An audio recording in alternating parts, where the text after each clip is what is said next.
Böre g'azablanganda yoki hujum qilganda intayin qo'rqinchli va xatarli hayvon bo'lsa-mu, lekin u oilani suyadigan, oilani markaz qilib to'plashib yashaydigan hayvon.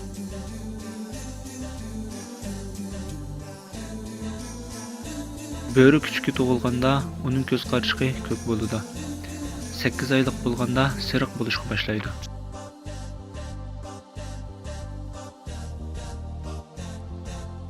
Börening farqlanib turadigan alohidaliklaridan biri bo'lsa, uning purash sizimining kuchlikligi.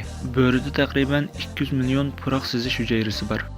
İnsandagi puraq sizish hujayrasi 5 million atrofida. Böre boshqa hayvonlarning puraqini 1,5 kilometr yiroqlikdan sizalaydi.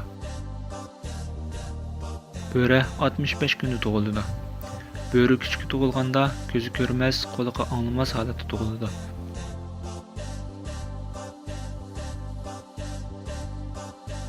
Böre intayin aqlli hayvon. Bo'limi vazifa o'rindashda va o'g'lashda intayin aqlli, shijoatlik va farosatli bo'ladi.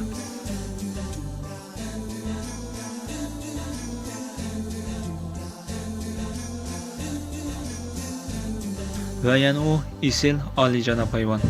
U ochlikdan amalsizlik qilmasa, tap yemaydi.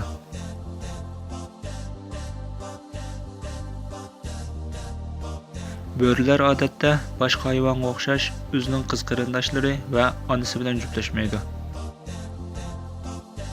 Böreler juftiga intayin sodiq bo'lib, hayotining oxirigacha birga o'tadi. Xiyonat qilmaydi.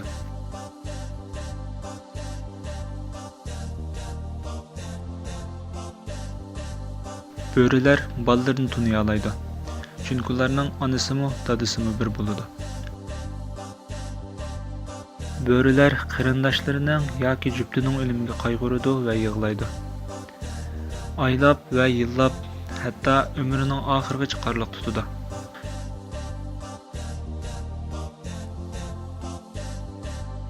Börening ibnul bar, ya'ni yaxshi bola yoki yaxshining bolasi deb laqami bor. Chunki u ota-onasi qirib, o'g'ilyanmas bo'lib qolgan vaqtda ota-onasiga o'g'ilab birib boqadigan birdan bir hayvon.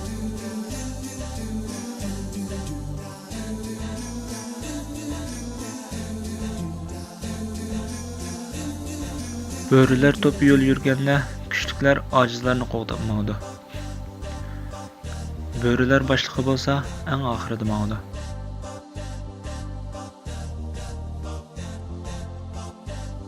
Hujum qilganda topdagi eng kuchli börelarni tanlab chiqaradi.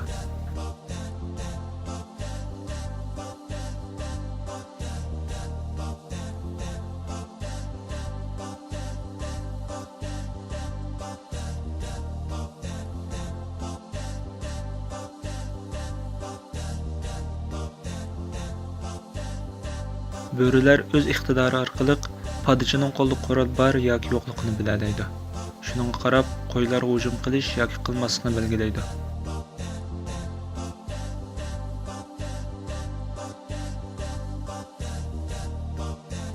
Böreler huvlash orqali o'z doirasini va nufuzini jakarlaydi va boshqa börelarni o'z doirasiga kirib qilishdan ogohlantiradi. Agar boshqa to'pdagilar ularning doirasiga kirib qolsa, rahimsizlarcha hujum qiladi.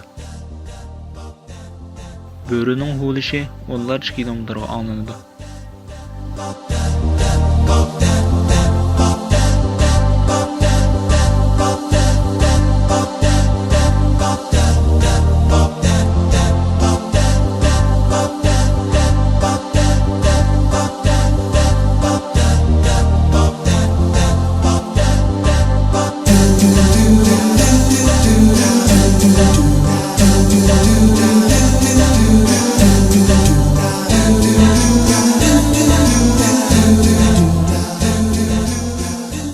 Böre uxlaganda bir ko'zi bilan uxlaydi.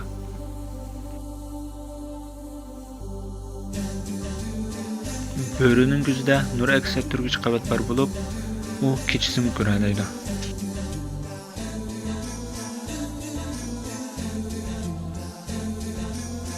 Böre hujumga yo'liqib tayyorlansa, texim rahimsiz va jangovar bo'lib ketadi.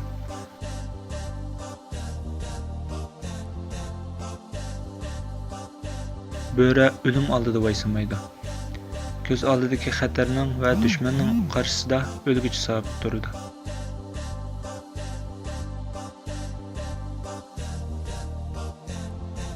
Böğürler oğulsa yürek, ciger degandek iç a'zolarini avalyap, ondan boshqa a'zolarini yeydi.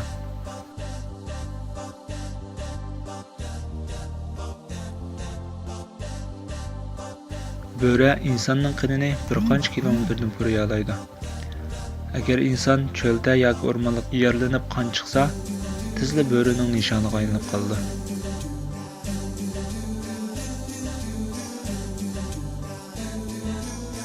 Böre o'z qarinishini o'ldirganlardan qisos oladi. Shuning uchun börini o'ldirish uchun ishlatgan qurolni keyin xotirjam ishlatib bo'lmaydi.